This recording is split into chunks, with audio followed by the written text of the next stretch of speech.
and perform for me.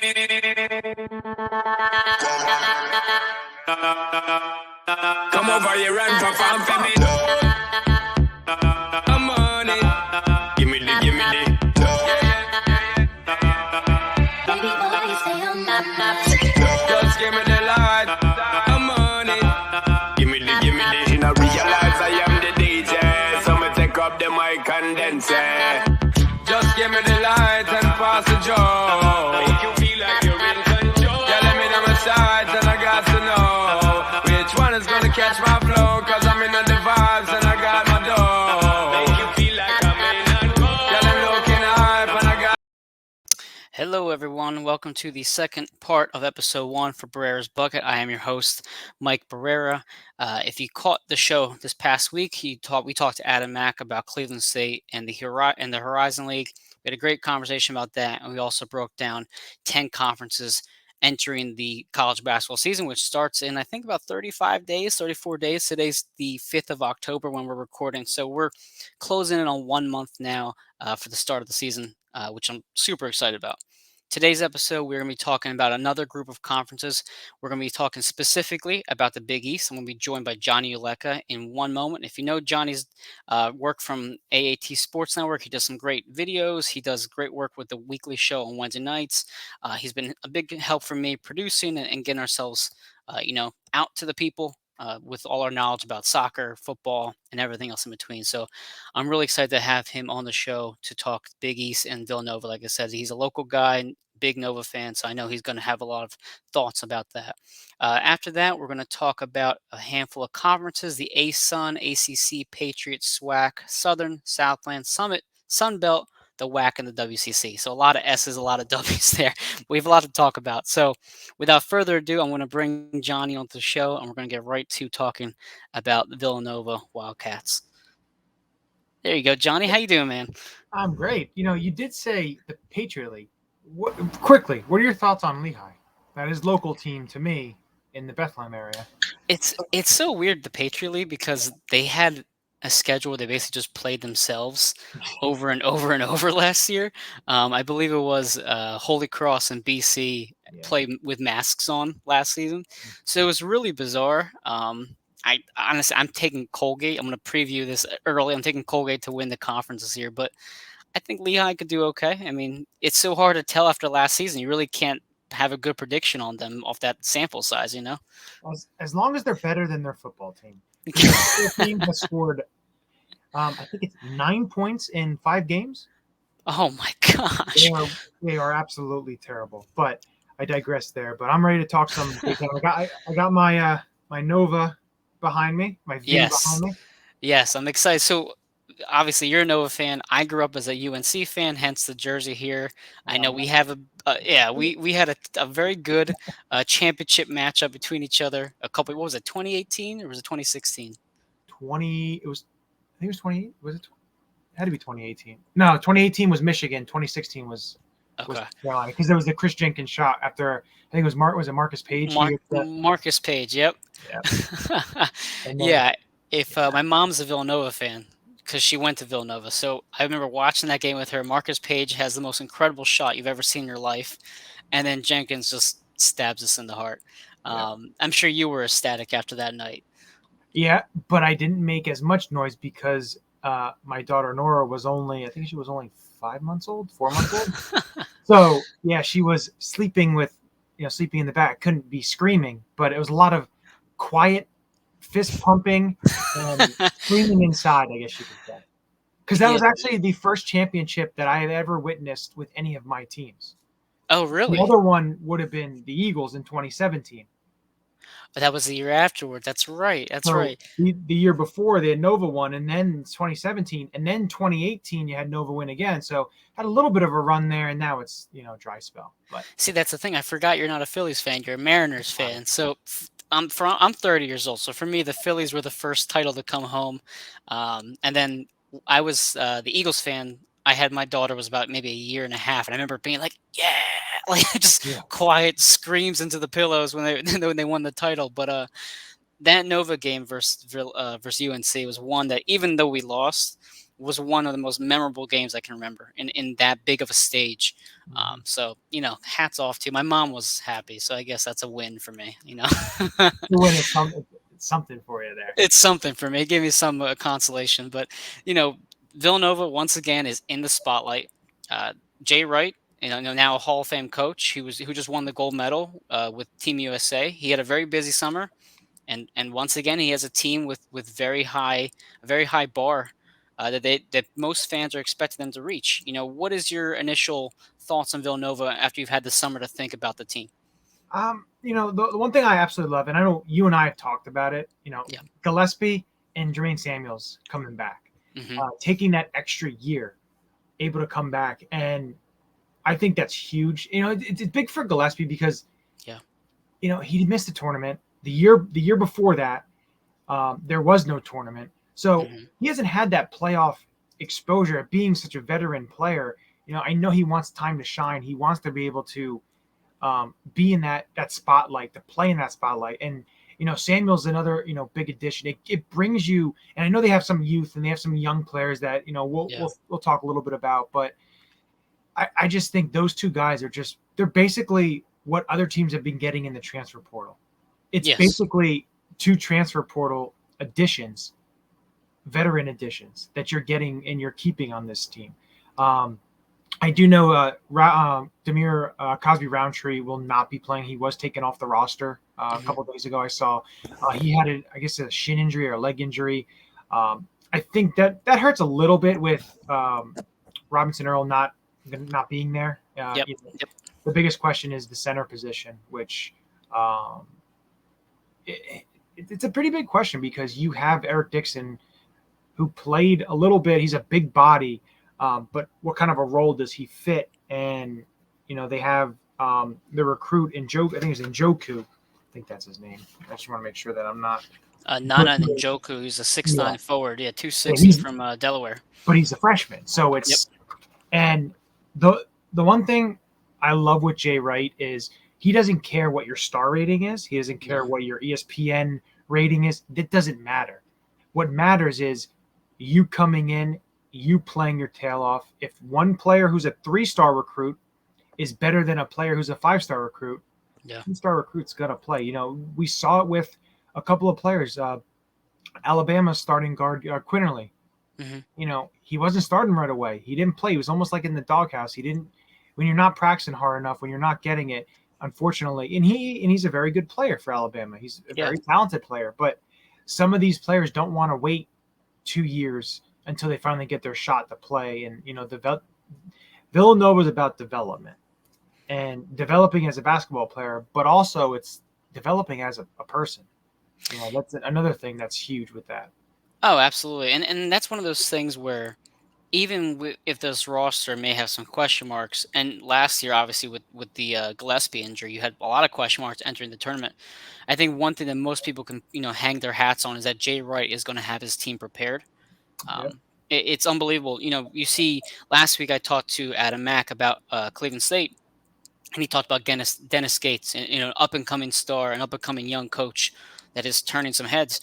Not too long ago, Jay Wright was the same exact way. He was the up-and-coming coach. He couldn't win in the tournament. He had to go through his lumps and bumps, and now he's arguably one of the best coaches in the tournament, or rather in the whole nation in terms of the NCAA. So that what he's been doing, even though he was absent this past summer with the Team USA, his staff and his culture is in place to make sure this team is prepared moving forward. And you mentioned one of the players that the transfer portal and players, having their chance. I heard an interview last night with him with John Rothstein, and he talked about Cole Swider, who got sent to Syracuse, and he said the same thing. Cole wasn't probably going to have a big role in this team, so he chose to go to Syracuse and go from that.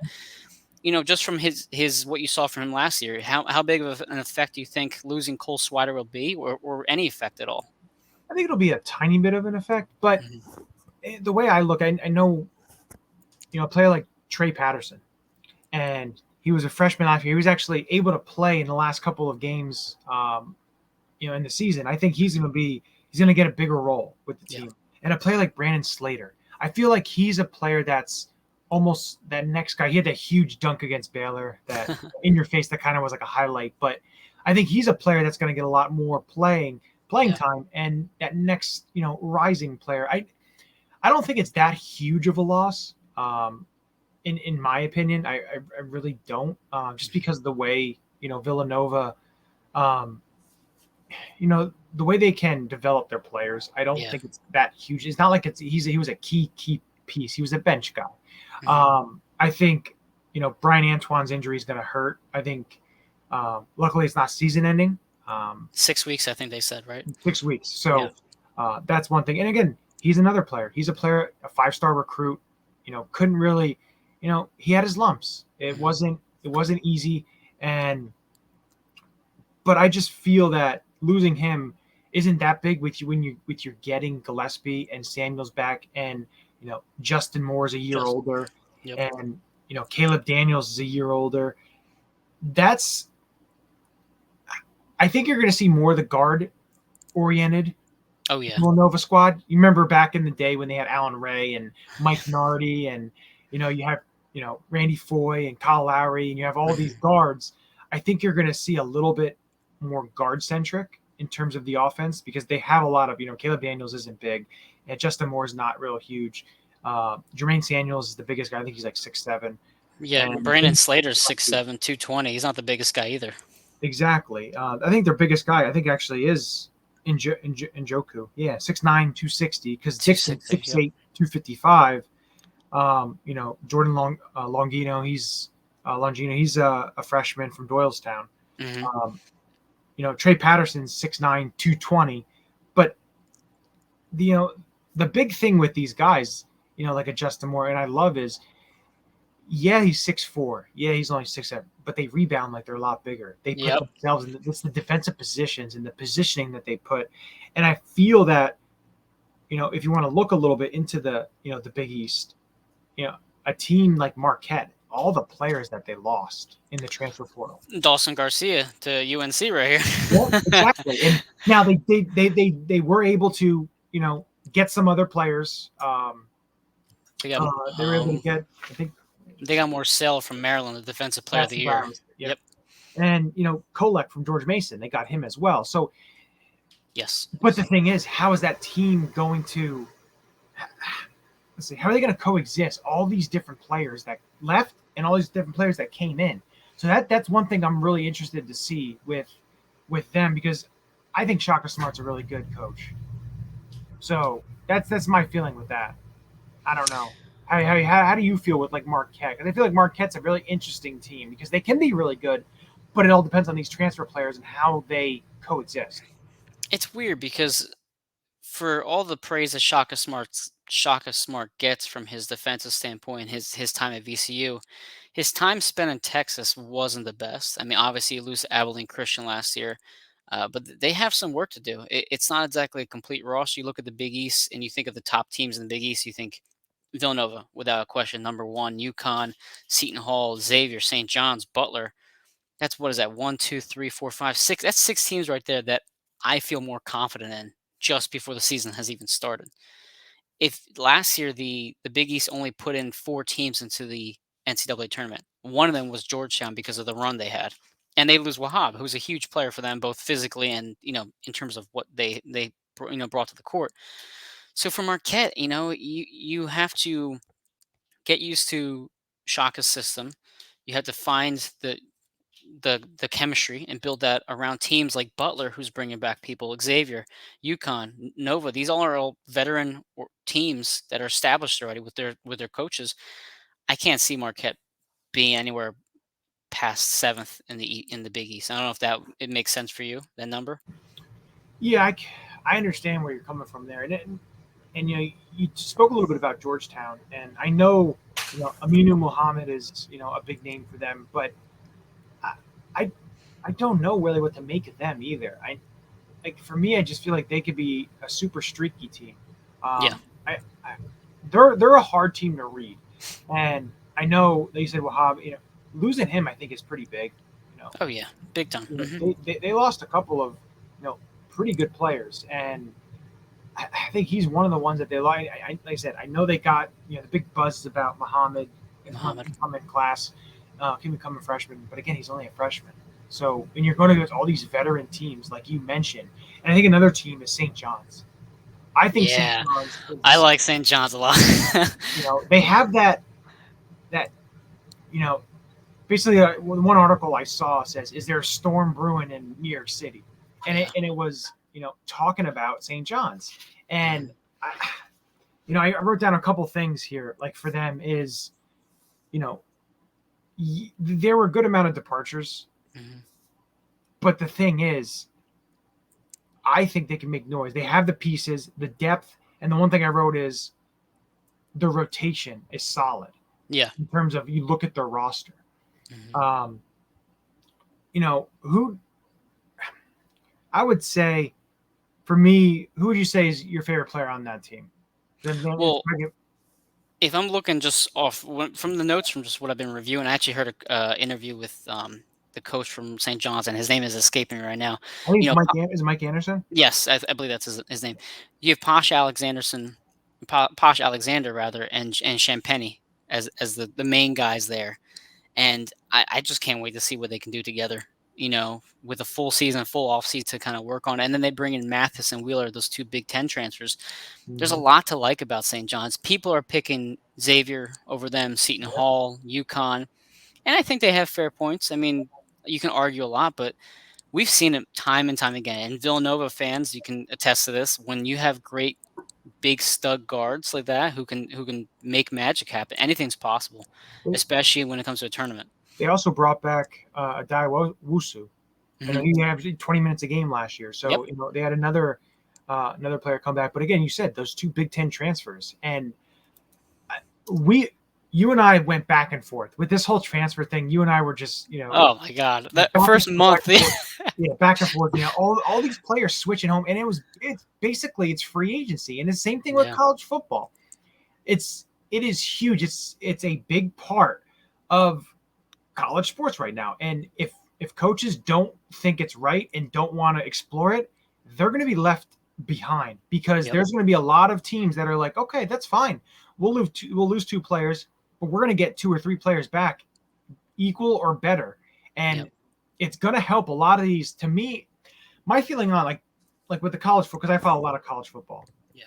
A lot of it is you're going to see a lot of the middle tier teams take a little bit of a step up because they're getting these players. And I think basketball, it's going to be an even bigger difference because you're going to have these mid-majors or even not mid-majors, these lower-level Power 5 conference teams able to get a couple of players, whether they're off of other Power 5 conference or they're top-tier mid-major guys that are going to be going up there, and you're going to be able to compete a little bit better. With, you can look at other conferences. If you look at the Big East, you look at, teams, Georgetown and Seton Hall and all these other teams, and I don't really think DePaul's really gonna. No, DePaul's still at the bottom of the barrel. But like other conferences, like the Big Ten and the bottom teams on the Big Ten and stuff like that, to be able to strengthen your roster, and basically what it is them to deepen their roster, to have the depth, because you could have some of these lower teams in the conferences. They have 3 to 4 solid players, but then after that, if there's an injury or two, then they're really scraping with really inexperienced young players. Right. But if they're able to get two transfers to come in on top of what they have, it deepens their team and it gives them, a little bit more of, I guess you can say, it helps them with going up against the bigger teams in the conference. And I feel like the transfer portal, it's here to stay. It's not going anywhere. I loved it, honestly. I like it because it's like another version of free agency. I love free agency, whether it's in any sport. I love, the first couple of days of free agency, seeing what players move around, seeing who goes. Same thing with the trade deadline, stuff like that. I like when players are moving because it's basically what it is it's a lottery, and you want to see if your team can hit on the lottery and who they want. Like you and I went back and forth and I wanted a couple of players to go to Nova, but then when they got Gillespie and Samuels back, you knew that wasn't really going to happen. Right. But for me, it's did you get back on the Big East? I think Nova's number 1, but I think there's a couple teams that are right below them that thing is you never know. And Seton Hall and you have UConn and St. John's and Xavier. And I know, some of them are names because some of the teams aren't as good as they have been, but Yeah. I still think it's a tough conference. And I know Villanova's loaded up their schedule. Some non-conference opponents that are. Oh man, you guys have a tough non-con. So just to segue into what Johnny's talking about. So I read this incorrectly, you have Mount St. Mary's, who won the Northeast last year, who was in the NCAA tournament. You have UCLA, arguably top 5 team in the country. You have Tennessee, top 40 team, 50 team in the country. Penn, which Ivy League is back this year, so we don't really know what Penn is going to be about. It's a local team, you never know. Syracuse, the Buddy Boeheim led Syracuse. We'll see how that is. And then you have Baylor, who, yes, they lose a lot of talent, but it's still Baylor. It's still a top 5 team in the Big 12. And then you have Temple, who is going to be a middle of the pack AAC team. So, I mean, that's a tough non-con schedule. And last night when I was listening to an interview with Jay Wright, and you kind of alluded to earlier in terms of the roster, you have a veteran squad. And when you have a non-con schedule like that, Jay basically said, if you have a bunch of freshmen or sophomores and you have this schedule and you lose half and you enter conference play at 500, it's very easy for a young team to feel discouraged and to feel like, oh crap, are we not good enough? Are we not, are we not as hyped up as we should be, or as people say we should be? But with a veteran squad, especially led by Gillespie, you know that no matter what bumps or bruises they go through with that non-con schedule, you're going to be ready for the Big East, whatever your record is at that point. And it's crucial for that, because I think you should beat Mount St. Mary's, you should beat Tennessee, in my opinion. Syracuse would be, I think, doable for you. They're pretty slow on defense. They're basically just a shooting team, so I think you guys will be fine. But Baylor and Tennessee and UCLA, those are 3 games that will probably give you some trouble. Out of that list, who scares you the most? Who do you think is the cakewalk between those teams that I've listed? I think what scares me the most, honestly, is UCLA. Yeah, that's for everybody. Freaking loaded. They are so loaded, and I think a team that's, I don't want to say it's a cakewalk, but I think they'll handle Penn and Temple. Yeah, I know they're a rivalry, if you want to say rivalry games, but I think those, I don't think they're gonna have. And no, I can even Mount St. Mary's. I understand they went to the NCAA tournament, but early in the season, stuff like that, I think it should be okay.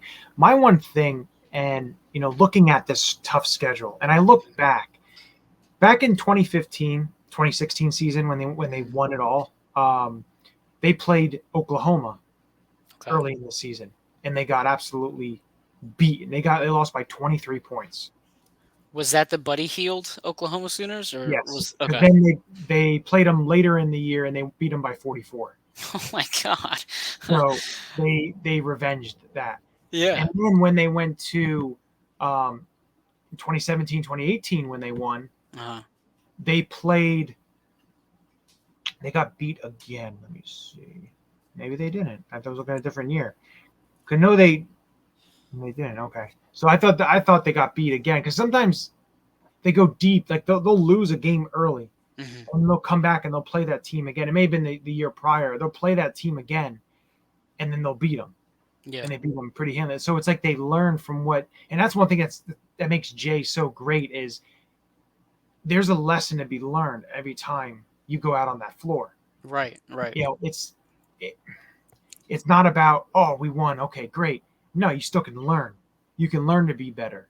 And that's one thing I feel like Jay Wright does a great thing at teaching, is that, yes, you won. Even when they won the championship, the first time, like it didn't have like a huge emotion. It was just like, we won, we did it. And maybe it just didn't sink in, just how he acted and everything. Could have been shocked, because a lot of people were shocked when Jenkins hit that. But I just think that this tough schedule that you have, this non-conference schedule that you have, and that they put together, is so beneficial to all these players, whether they're freshmen, sophomore, juniors, or seniors, because there's a learning experience through every game. Oh yeah. No, to me, I absolutely love that. I love Jay Wright. I don't want to see him go to the NBA. I want keep him at Nova. I think you because, should too. Yeah.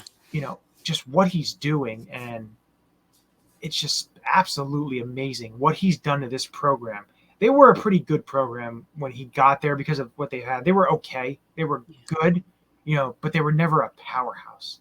He Yeah. turned it into something that nobody really thought that they were at all. People start putting them into the blue blood conversation. Like, are they now the elite of the elite? Which is crazy to think about for a Philly team to reach that level, because it's just not something that you typically would have thought about maybe 10, 15 years ago, especially because they were struggling to advance in the tournament for a bit.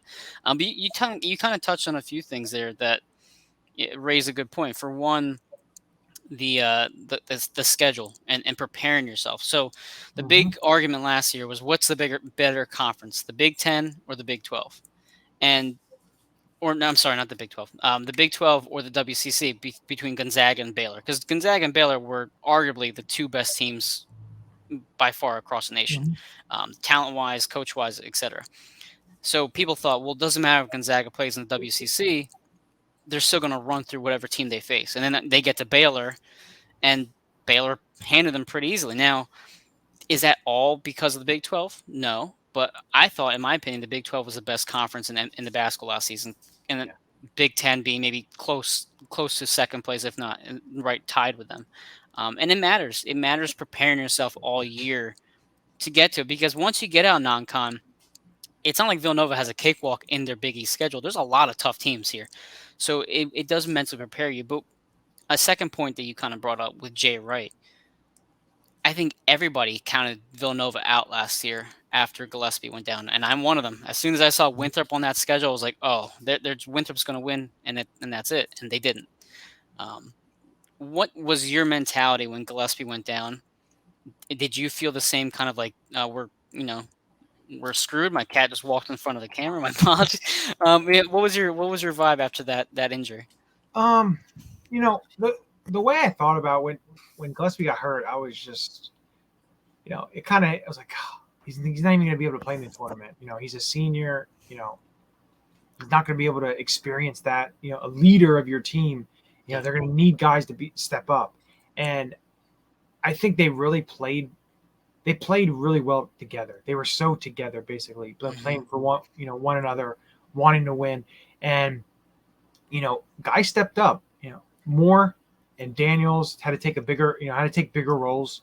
And I feel like that helped them grow as players, to be able to have to step up and, be focal points in the offense. And, a guy like Jermaine Samuels really stepped up and, took a lead role in a lot of things. And of course, Robinson Earl was basically, to me, he was their best player. He was awesome. And, you lose him to the NBA, but I just think that they really came together and it helped you, kind of see who they are, and it really showed you what a great coach Jay was or is, for the way that they played and how they came together. And, I just think that that's beneficial even going into this year. Now you get the guy back and you get Samuels coming back. And I just feel like that just puts a huge, it puts so much juice into that team, knowing that this is back. And this is basically like a comeback tour. If you think about it, for Gillespie, it's his resurrection season. It's his comeback tour. He wants to get to the tournament. He wants to show everyone what kind of team, he leads. And I think that's it. I think they're going to be a really, really good team. Of course, I'm always going to think they're going to be a little bit. But I mean, they are always yeah. But if he wasn't coming back, him and Samuels both weren't coming back. They didn't have that extra year. Mm-hmm. I think then I'd be a little bit, wary of kind of who they were, and I think there'd be a lot of questions. Well, then you're thinking, who's going to be the leader? Who's going to be, the veteran presence on the team? Yeah. And we kind of touch on injury and just people leaving. So Gillespie goes down last year, and then people forget because of the outcome of the game. At the end of the game, I think it ended up being 62-51 to Baylor, but Villanova was leading at one point against Baylor. And then you lose Brandon Slater with ankle injury, and he misses a large portion of the second half. It just shows you how it's kind of nerve-wracking to think of what this team is without Gillespie, without Slater, without these key pieces. You have everybody back. It gives you a lot of hope. And I guess one of the questions that I have for you in terms of now that you see what the team looks like, you see how they're assembled. Besides the obvious of Samuel and Gillespie, who are you most excited to watch on this team in terms of development? Who do you think is going to make the biggest leap? I know people are saying Moore, Slater, etc. What's your opinion on that? Well, the guy I would pick, unfortunately, is out 6 weeks. Antoine was a guy I really wanted to see. Yeah. But if I'd pick someone other than him, I want to see Trey Patterson. Okay. Top recruit. I really want to see how he plays. If I'm looking more at the veteran aspect, I want to see how Justin Moore comes into this year. Because he really showed, his defensive prowess and his hustle and everything in the tournament. And I feel like he just get better. And I know he's the type of player that's going to work so hard on his game to get better, because through the season, his strides, he had some low points, but he really built himself into a very reliable player end of the year and someone that they could rely on, because with Gillespie out, they needed to rely on him. And he was able to put the team, in position to be successful in that tournament. Him and Samuels, did a lot of good, and Moore did a lot, and Moore was hurt too. Going into the tournament, he had some injuries as well, so he was fighting a lot to play, and that whole team basically, what they did with what they had was crazy, because they also had, I think early in the year, they had a COVID issue and stuff like that, and there was a ton of stuff going on with them, and you weren't really sure if they were going to make the tournament early in the year, and they rattled off a bunch of wins, and they were able to get themselves afloat and be able to right the ship. But it's funny. I mean, last thing I'll end here with is looking at all these players that Jay Wright has put in the NBA, who are actively in the NBA right now. Kyle Lowry, Mikal Bridges, Josh Hart, DiVincenzo, Arcidiacono, I know plays a tiny bit, not really much, but Jalen Brunson, Sadiq Bey, Eric Paschall, and Robinson Earl. Yeah. If you look at all these players, not all of them are 5-star recruits. No. But to me, if you look at every single one of them, they have one key factor that you can kind of point to Jay Wright, and it's the dedication and the hustle.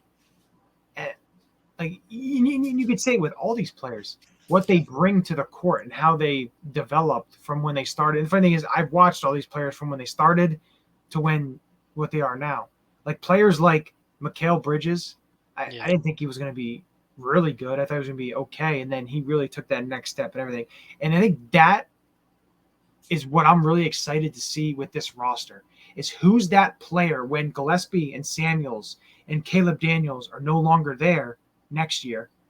Who's going to be the next player or the next two players that are going to jump into that role? Because if you look, every single year, there's always been that next 1 to 2 players that show up, and then they basically take that leadership into the next season. And then the next season, you have all these guys, and that's what I'm really excited to see. I want to see the veterans play well and do really well, but I want to see who's going to be the next 1 to 2 players that are going to rise up and take that leadership role and take that star status at Villanova.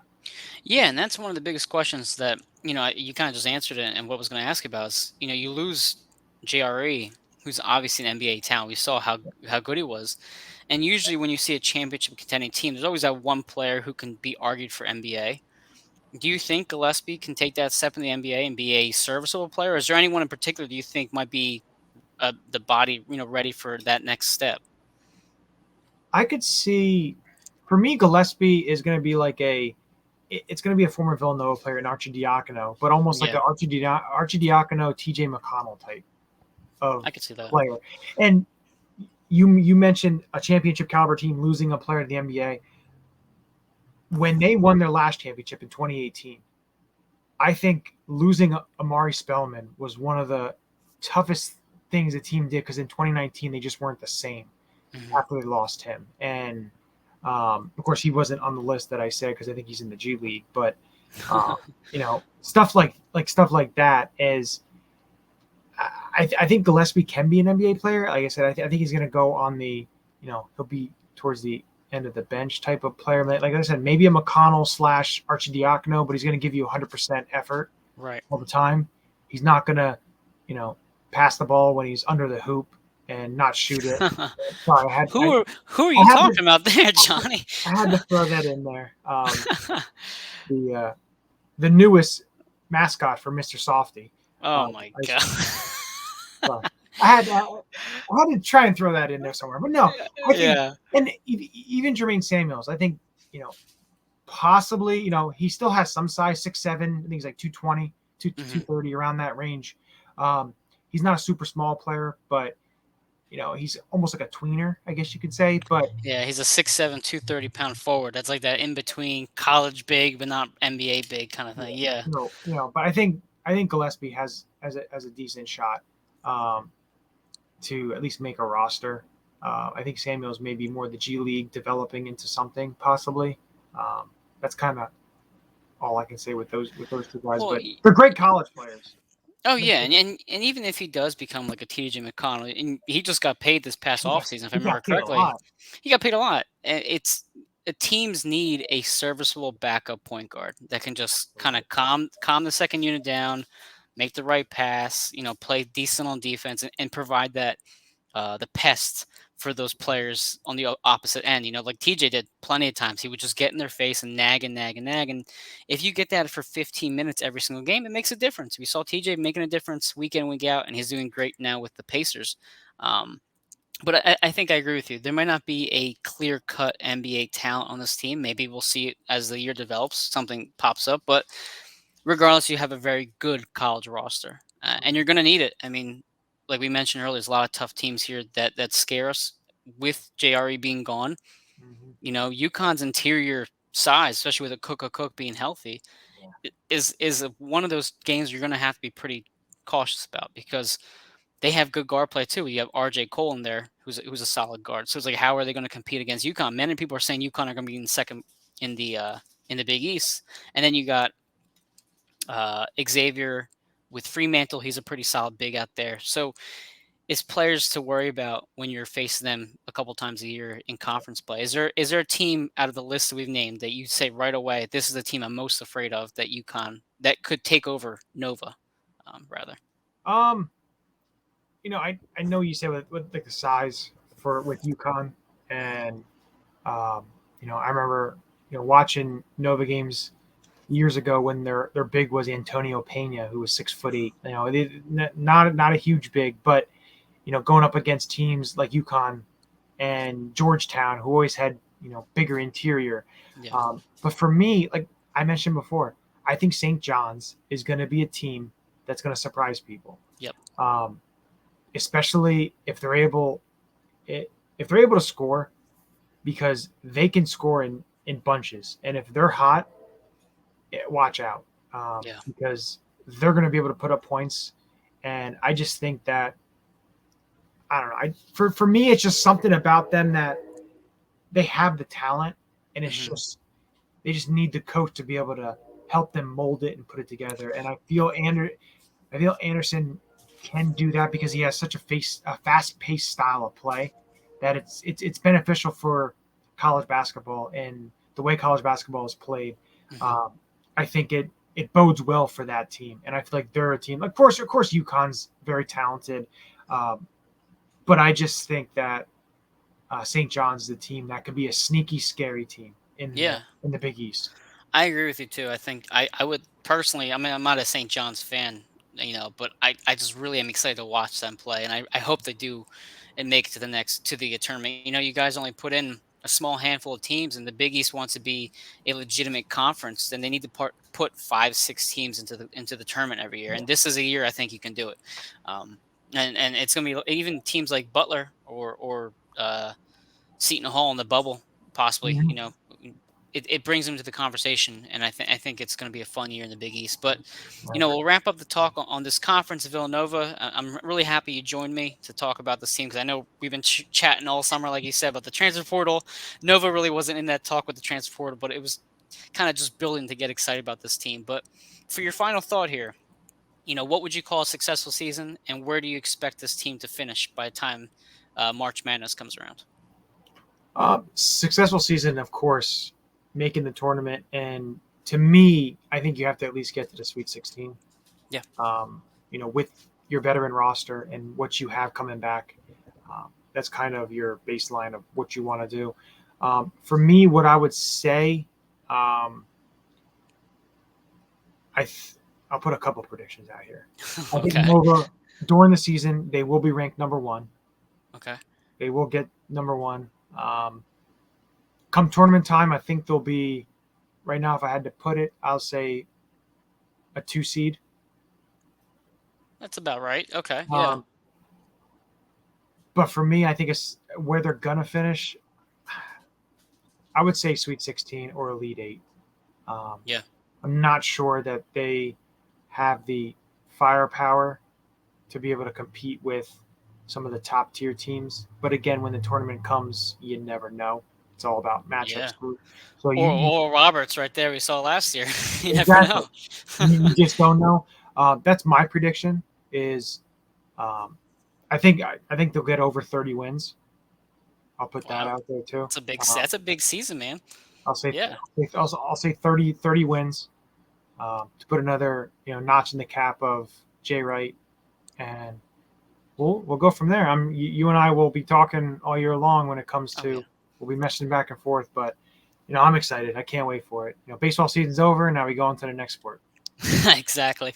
And I want to be really excited to talk to you all year long. I think that's a fair prediction for them. I know the whole country is putting them a top 10 team right just before the season even starts. Mm-hmm. So if you guys hit that non-con schedule running, then the sky's the limit for this squad. And I think you guys, like you said, you have the veteran leadership, and obviously you have an outstanding coach to get you there. Even when people thought they were out of it last year, you see them make the run, and they almost knocked off the national champion. So you have tip your hat off to them.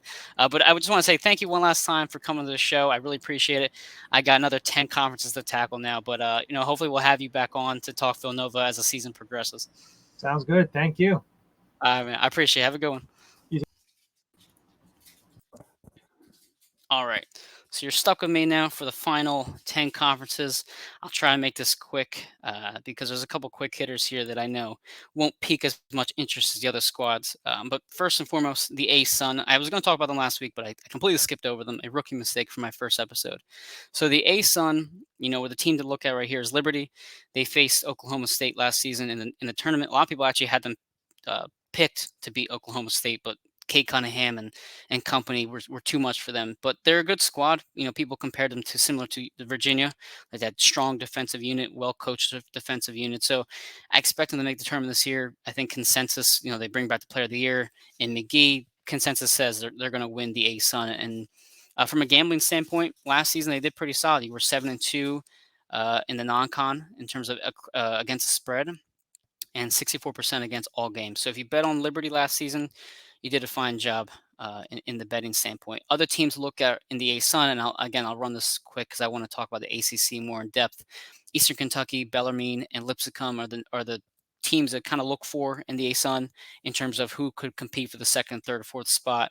In terms of a gambling standpoint, Bellarmine was actually pretty decent last year. They were 60% overall against the spread. So again, if you're looking to bet on a team, Liberty, Bellarmine, two teams that should be decent if you stick with them against the spread across the entire year.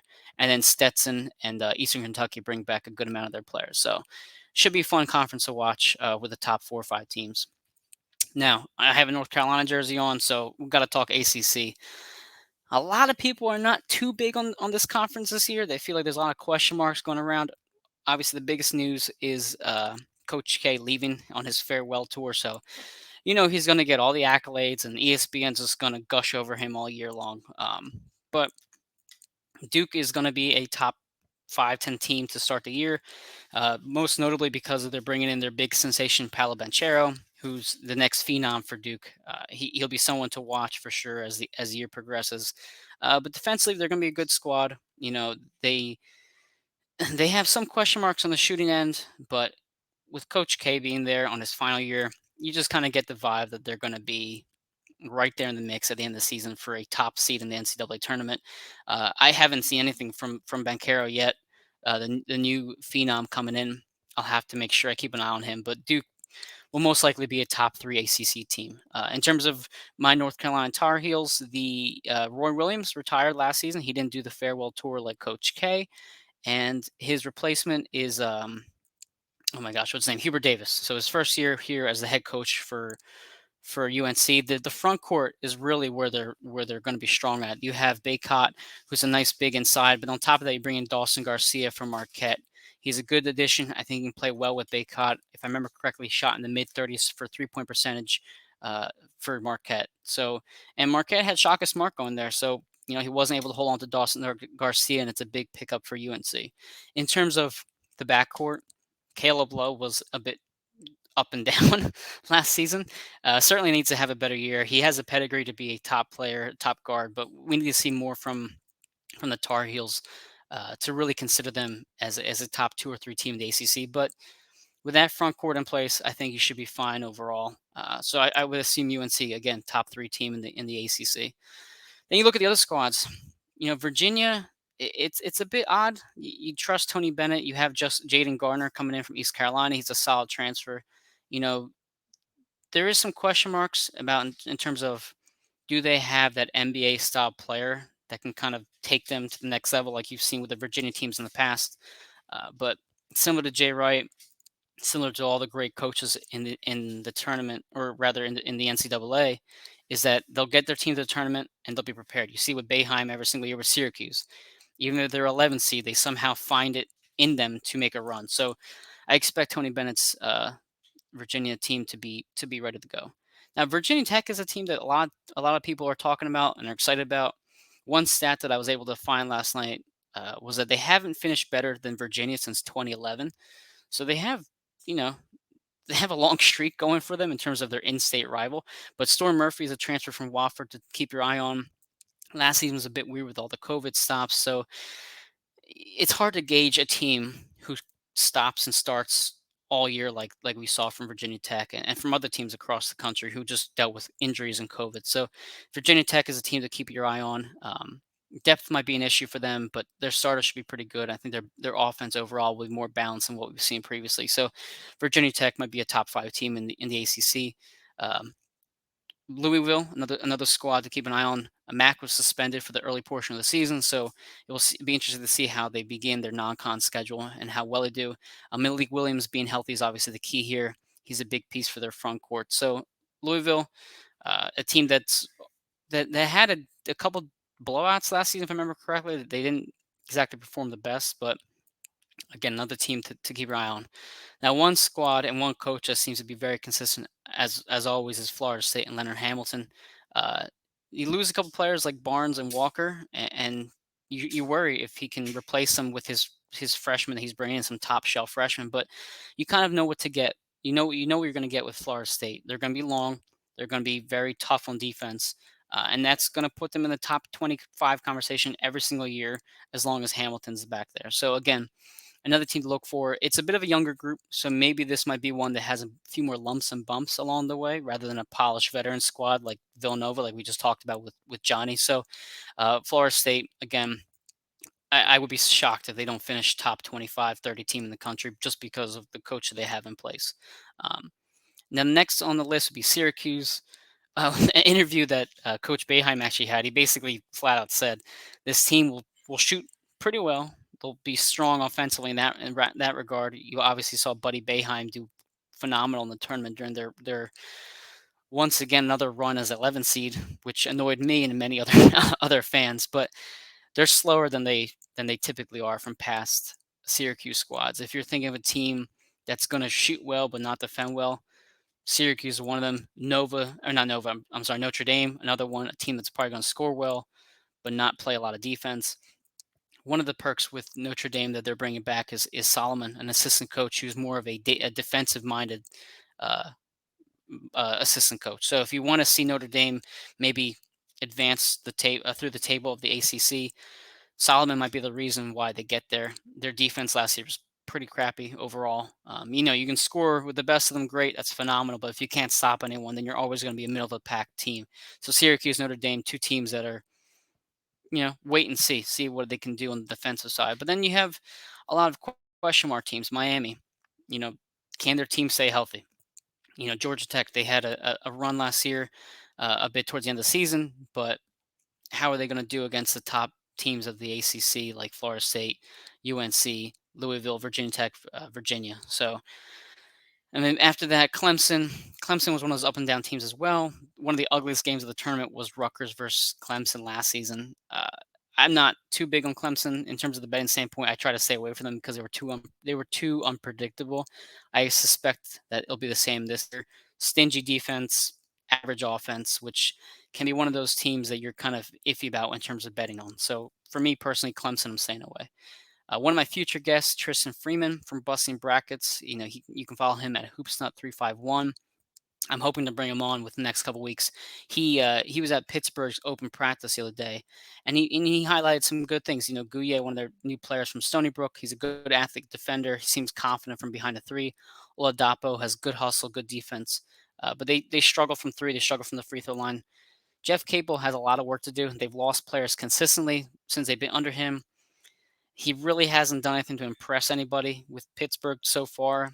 I expect him to be on the bottom tier of the ACC with like Wake Forest, like Boston College.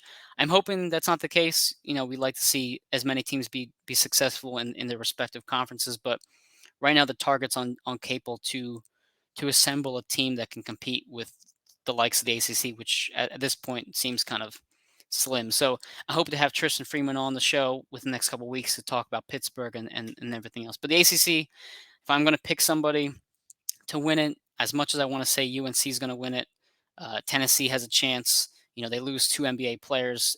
Obviously one of them going to the Sixers. If you look at these rosters, I think Duke, just because of the magic that is Coach K and Banchero being a phenom, I think they will win the ACC this year, as much as it pains me to say.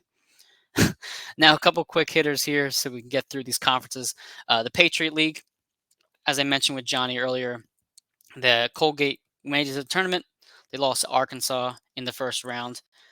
They averaged 85 points per game last year, and which obviously puts them as one of the best offenses in NCAA. But the Patriot basically played themselves consistently. So you're talking about consistent stats from BC or Holy Cross or Navy or Boston, whatever it might be. And even, as I mentioned earlier, BC and Holy Cross played with masks on for a couple games, if I remember correctly. So it's hard to predict. I'm assuming Colgate's going to be at top of the tier again for that league. So the Patriot, I'll go with Colgate. Not a conference I'm expected to watch or even excited to watch. So I'll kind of watch it from afar. One of the teams that I am excited to watch, though, is a team from the SWAC, Prairie View A&M. I loved betting them last year. They were 10-4-2 in conference play, 12-4-2 regular season, and 4-1 in non-con. I was really hoping they would make the tournament last season because I had that gambling rush with them all year. They lost to Texas Southern in the conference tournament, but they've been consistent in the SWAC for now 3 years. They've won the regular season title now 3 years in a row, so I expect them to be right up there at the top. They returned 6 of their 8 regular players, so that's going to be a great veteran presence for them as well. So even though if you lose Cam Mack, one of their key point guards, or one of their guards rather, you should have that familiarity. And you can think of them similar to Colgate, to Belmont, a team that is above the rest in their respective conference, a team that if they don't win their tournament, unfortunately will not make it as an at-large because they're just not a big enough conference and their non-cons aren't good enough. But if they win the conference tournament, then without question, they'll make it to the tournament, the NCAA tournament. Hopefully be good enough to make an upset. One of the next conferences I'm going to talk about is the Southern Conference.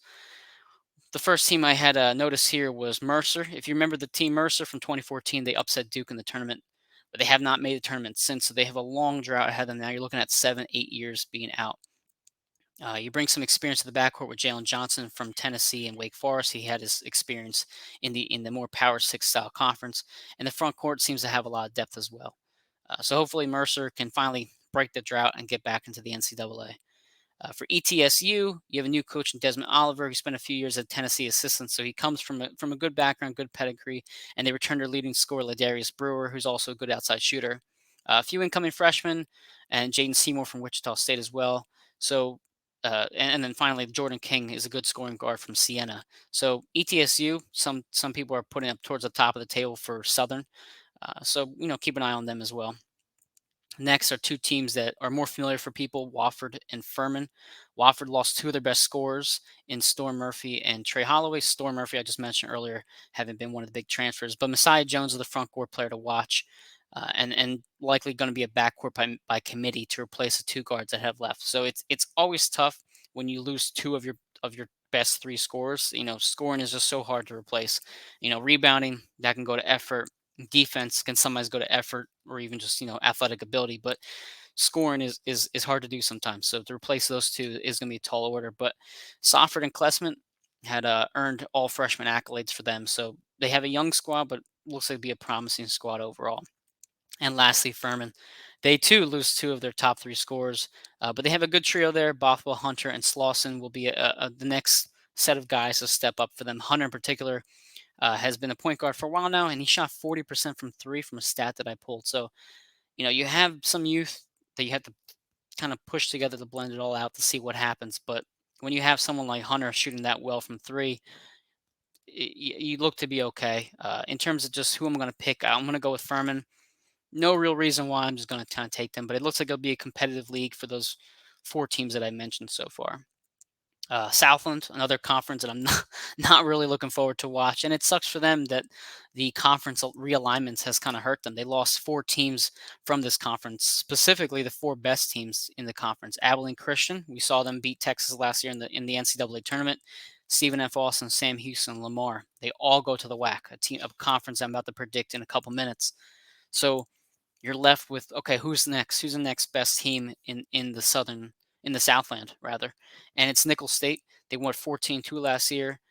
If the four teams prior to them had stayed with them, you assume that those five teams will compete for the top of the Southland Conference. But Nicholls State looks like it's going to be the team to watch here and should likely be the winner here. But again, not a conference I'm too knowledgeable on, not a conference I'm really going to watch much now, especially now that Abilene Christian's gone. I had some betting on them last season, but it's going to have to watch the WAC more often to catch up on those four departing teams. Next is the Summit. So here's an interesting trio of teams from the Summit. Oral Roberts was obviously the big darling of the NCAA tournament. O'Banner and Max Asmus just were spectacular, and they went pretty far in March Madness. But this season's a bit different. I think if you're looking from a gambling standpoint, early on, you're probably going to have people pick Oral Roberts just because of the name ringing a bell to them. But, they lose Glasper, one of their 11 points per game guard, and then you lose Kevin O'Banner to Texas. So you're losing two key pieces around Max Asmus. Yes, he's an unbelievable scorer. He's one of the best scorers in college basketball. But when you take those key playmakers around him away, you're not sure if he can lead the charge after that. So it's going to be tough last season. And last year, they didn't exactly finish top of the table. They finished fourth last year. So you're losing two key pieces. How can you compete against South Dakota State and North Dakota State? South Dakota State is my prediction for the winner for the Summit Conference. They were 9-3 in conference play, 16-7 overall. They bring their entire team back, along with adding a couple freshmen and a junior JUCO transfer.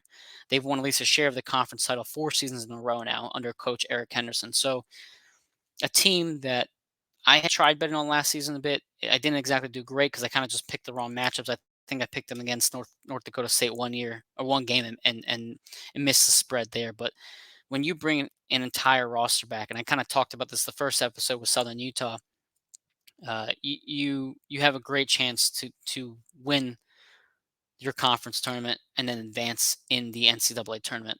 And their non-con prepares them as well for that. It's a bit tough this year for them. They have Nevada, a team that's going to be on the top of the table, hopefully, for the Mountain West. They have Sherfield out there, who's a really promising guard. They play Washington State. Washington State is probably going to be the fifth or sixth best team in the Pac-12, so that's a huge matchup. They play against Prairie View and A&M, a team I just talked about, and then they play Missouri State.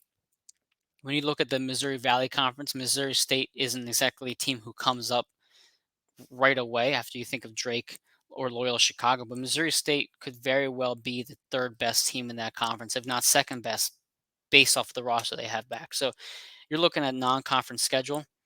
They play Alabama as well. Look at those non-conference schedule. Nevada, Washington State, Prairie View, and A&M, Missouri State, Alabama. If they can do 500 against that, or do at least well in it, then you're really boosting your overall value there. And if the Summit can put 2 teams into the tournament, which I don't think they will, that only enhances their I guess their chances to be an at-large bid. Next up would be North Dakota State. I also looked at their non-conference schedule, and it was a bit easier than South Dakota State, which benefits them in terms of their overall schedule. Last year, overall, they're 15-12, so not exactly the best overall, but they were 11-5 in the conference. And this year, they have to play UNLV, Arizona, which is going to be a pretty solid team in the Pac-12. Creighton, who lost a bit, so I think people might pick Creighton to win that game just from last season's success, but might be a game North Dakota State can kind of pull an upset on Indiana State. So if you're comparing those 2 non-conference schedules between South Dakota State and North Dakota State, North Dakota has the easier schedule between the 2, in my opinion. So it'll be interesting to see where those 2 teams end up entering conference play. Next up rather is Sun Belt. The Sun Belt is a very interesting conference in terms of the transfer portal. So South Alabama just went berserk in the transfer portal. They have players from Texas A&M, Auburn, LSU. They bring in Parham, who would score 18 points per game for VMI in the Southern Conference. They bring in Smith from TCU. They bring in a player from Memphis. So they lose a lot when they lose Michael Flowers to Washington State. You lose double-digit scores in Petway and Liqueur, but you bring in top-level Power 6. Well, not top-level. You bring in Power 6 talent into your mid-major squad. You know that pedigree-wise, you're going to be able to compete with every single team that you face in your conference schedule. So it's going to be really interesting to see what Coach Riley does out there. You have the talent, and in your non-con, you're playing Wichita State and Bama, so you have the talent to compete with those teams, but it's just a matter of putting it all together. Just because you have all the pieces in place doesn't mean you have the guy to put the puzzle together. So I like South Alabama on paper, and I'm definitely going to be watching them to compete. A couple teams to keep your eye on. And again, going back to the transfers, Desi Stills from Arkansas went to Arkansas State. Maybe they're a possible sleeper based off his pedigree. Appalachian State won the conference tournament last year, and they bring everybody back. So they're going to be a team to keep your eye on. The Raging Cajuns from Louisiana, they have a handful of transfers coming in too. So it's really a vamped up Sun Belt conference. And then finally, you have Georgia State. Williams had COVID last year, but they bring everybody back.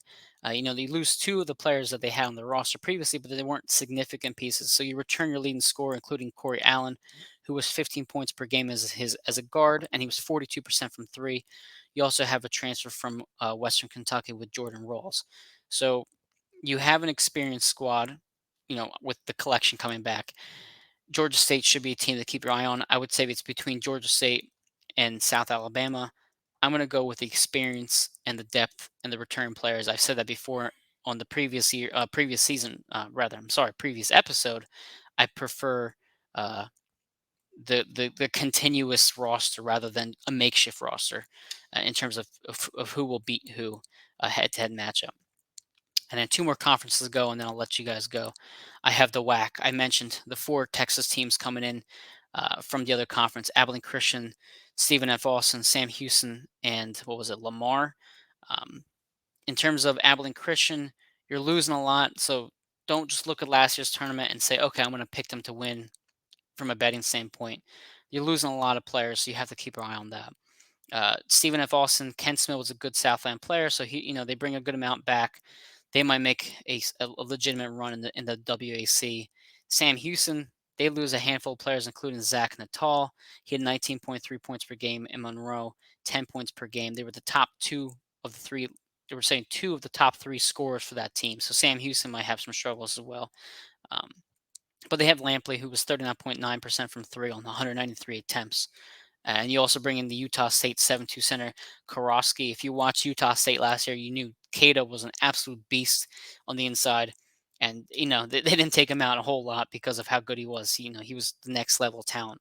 So they're a team to look out for. And then Lamar has a new coach. So if you're looking at those 4 Texas teams, Lamar might have its bumps. Abilene Christian might have its bumps, but Stephen F. Austin, Sam Houston should be solid teams in this conference. But the Grand Canyon was the NCAA tournament team last year. Uh, with all this realignment going on, you're not sure if they're ever going to move out of the WAC. Maybe they end up going to the WCC with BYU leaving to the Big 12. So something to keep your eye on in the future. But they won the WAC title. They were 9-3 in conference play, and they lost to Iowa. And if I remember correctly, they covered against Iowa because I think I bet against it. I think it was like a plus 16 spread. But against the spread, they were 16-5 last year. They had a pretty unfortunate incident, though, happened this past offseason. Oscar Freire passed away from their squad. I can't remember right now exactly how he passed away, but it's unfortunate for their team.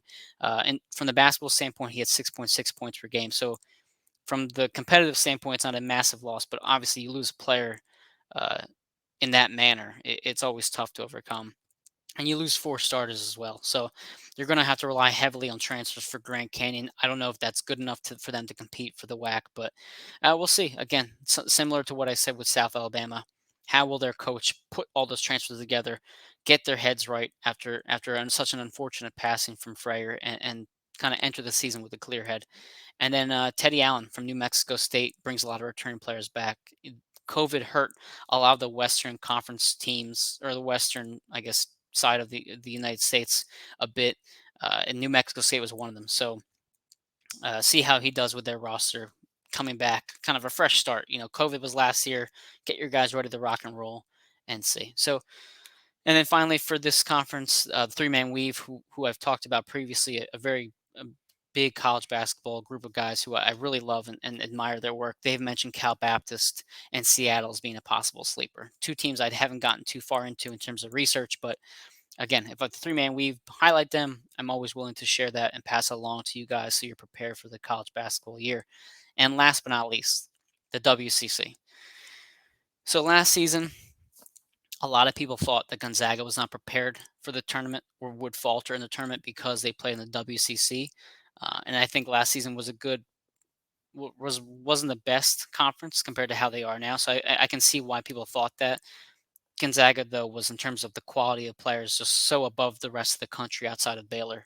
And I mean, obviously they made the championship round, but they will not have the same easy tasks this time around. You have about 1, 2, 3, 4, 5 teams I'm looking at right now in the WCC who will be a pretty solid competitor against Gonzaga. But let's focus on Gonzaga first.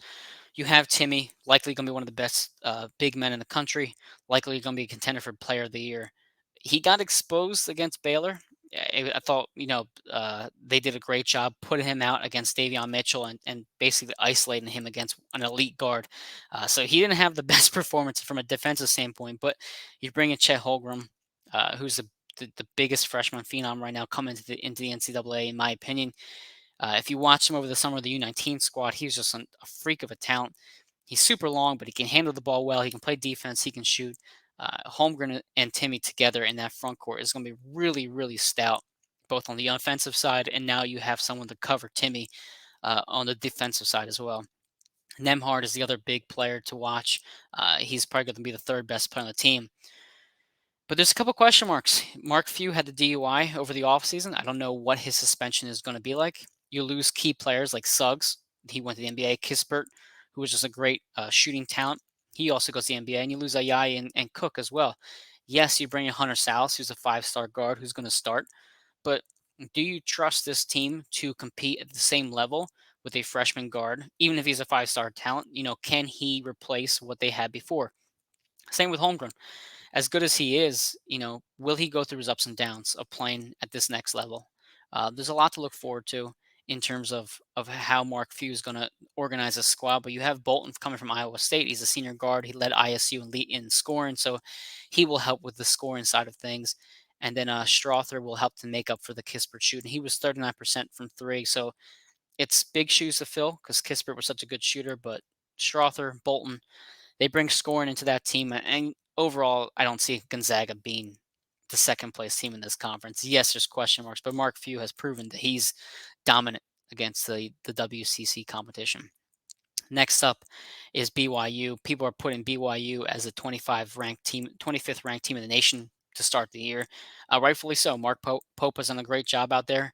Alex Barcelo should be an all-conference player, and he was an honorable mention All-American as well. So you have a really promising player leading the way here. And in terms of the shooting standpoint, he was knocking down 47.2% of his three-point attempts in last year and 49.1% the year prior. So he's a great scorer, and he's likely going to be leading the team. But overall, BYU can shoot the lights out, shoot lights out against any opponent. Spencer Johnson and Nell were two good players. Nell in particular shot 50% from three in WCC play and 46.6% overall. So you have some really good shooting talent on BYU. And then you have Gideon George, Richard Harward, Lomner as your front court pieces there. BYU is going to the Big 12 soon, and they have the talent to compete at that level. But in terms of the WCC, I think people would say it's a disappointment that they don't finish second place in this conference. Yes, San Francisco, St. Mary's, Loyola Marymount are going to be tough opponents, but BYU, especially with that home crowd back, BYU being one of the toughest places to play in terms of the fan base, I would be shocked if they don't finish top third in the country. So I'm excited to watch what Mark Pope can do out there on the West Coast. And then San Francisco, again, you don't lose any massive point getter. You return majority of your roster. After they had COVID last year, they kind of just hit a wall. I mean, they had beaten Virginia earlier in the year, so you knew that you could compete at a higher level. But they bring in Meeks from Nevada, who was a solid piece for the Nevada squad that people are hyping up like crazy. And then you have a returning senior, Jamari Bouye, who had 17 points a game and 37% from three. So you have an experienced squad, a team that had its lumps and bumps last year with COVID. But San Francisco, people are arguing to be a top three team in the conference, along with St. Mary's and Loyola Marymount. Loyola Marymount returns mostly everybody, especially Eli Scott, who was 18 points per game. So that's a player to watch. You have Quintana, who was 42.9% from three, and Cam Shelton, who was a big newcomer from Northern Arizona. He has 19.2 points per game. So Loyola Marymount is a team that maybe people forgot last season, but don't forget them this year. They should be a team that can compete with San Francisco and St. Mary's as that third best team in the WCC. And just before I touch upon St. Mary's and close the show, you can think about whether this conference can be a three big conference. It's possible if that third team, whether it be San Francisco, St. Mary's, or Loyola Marymount, can play at a high level.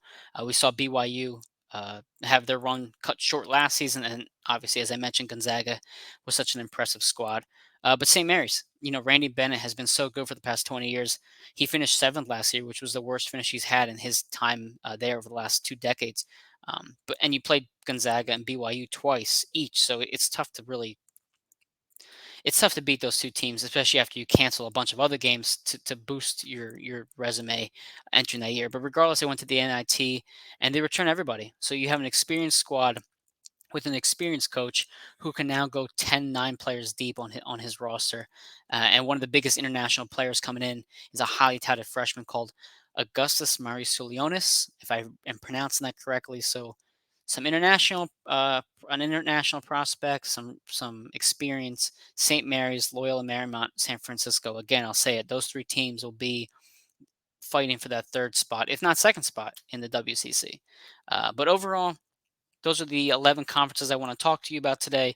It's a lot to dissect, but again, the point of my show is not to talk about every single team or every single player, but to just kind of give you a guideline of what you should expect entering the college basketball season. As Johnny and I alluded to a few times already, the transfer portal was chaotic. It was crazy. It was hard to keep track of everybody. So I hope this is a quick, fast-hitting guide to getting your feet wet into the college basketball year. And once you do your own research, at least you have a place to start in terms of the teams to look out for, the players, the coaches, etc. So again, this is my second episode of the conference previews for Barrera's Bucket. Next week, I'll be talking to Broad Street Paul from AATSports Network. If you watch my other show, Across the Pitch, he was on to talk about Manchester United. He is a UConn fan, so we'll talk about UConn more in depth than we did today. We're not going to cover the Big East that much since I talked about it already, but we're going to go into another handful of conferences, the SEC, the Pac-12, the AEC, the Ivy, the MAAC, or the MAC, I guess you want to say, the regular MAC, the MAC, the MEAC, the MVC, MWC, the Northeast, and the Ohio Valley. So a lot to unpack in the next episode, especially with teams coming from the Pac-12 like UCLA, who are a championship contending team. But thank you again for joining me, and I hope you enjoyed the show, and I'll talk to you next week.